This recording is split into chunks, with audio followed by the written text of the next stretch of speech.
윤석열 대통령이 제2요구권을 행사한 김건희 여사 특검법과 해병대원 특검법, 이른바 쌍특검법이 재표결 끝에 부결돼 폐기됐습니다. 입법 폭주와 거부권 행사가 계속되는 도돌이표 전국인데요. 이건 언제까지 반복될까요? 영원히 반복될 겁니다. 이게 사람들이 문제를 해결하겠다는 의지가 없는 거거든요.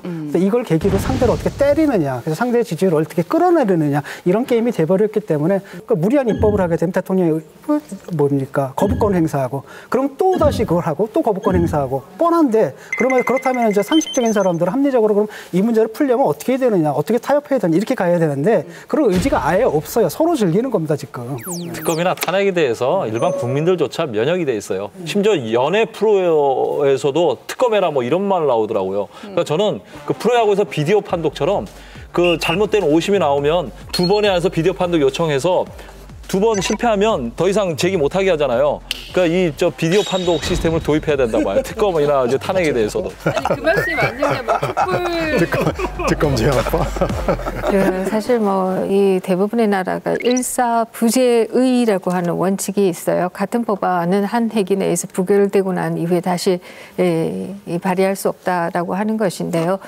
근데 우리는 일사부재의라고 하는 원칙이 전혀 지금 작동하고 있지 않는 게 아니냐, 이런 생각을 하게 되고요. 두 번째는 특검이든 탄핵이든 간에 다 상당히 면역성이 생겨버렸다, 이런 생각을 합니다. 특히 박근혜 정부에 대한 탄핵이 이루어지고 난 이후에 문재인 정부가 들어와서 박근혜 정부보다 잘했다라고 하면, 도덕적으로 더 우월했다라고 하면, 경제적인 퍼포먼스나 사회적인 퍼포먼스에서 더 좋았다라고 하면 탄핵이 옳았다라고들 생각하실 거예요. 근데 탄핵하고 난 이후에 도대체 이게 뭔가라고 하는 생각을 하게 되었죠. 또 사회적인 투명성에 있어서도 마찬가지이죠. 문재인 정부에서는 결국 수사를 받지 않기 위해서 이 검수완박을 하지 않으면 청와대 사람은 20-30명이 깜빵할 것이다 라고 하는 두려움 때문에 했다라고 하는 것을 그 당시에 양향자 의원도 이미 얘기하지 않았습니까? 이런 상황을 겪었기 때문에 우리가 과연 이 탄핵을 외치는 세력들을 믿을 수 있냐?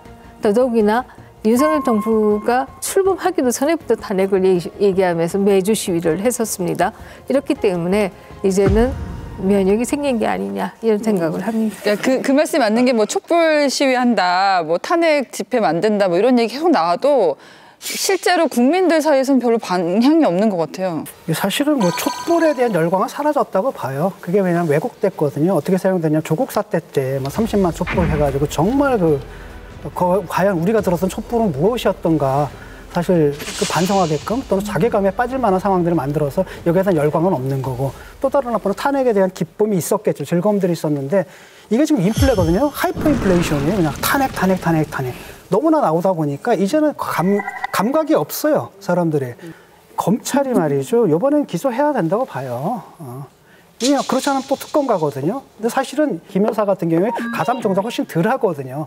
라고 하니까 기소를 해도 큰 문제가 없거든요. 이게 법정에서 유죄를 받을지 안 받을지도 모르겠고, 유죄를 받는다 할지라도 형량은 굉장히 낮게 나올 거라는 겁니다. 근데 이걸 갖다 왜 자꾸 감싸고 도느냐라는 거예요. 나 같으면 대통령이었다면 기소해라, 법정에서 한번 가려보자, 이렇게 했다면 이건 더 이상 지금쯤은 더 이상 얘기도 안 되는 이슈가 됐을 텐데, 이거는 지금 3년 내내 끌고 있고, 이게 내가 볼 때는 그냥 정권 임기 끝날 때까지 계속 갈 것 같아요.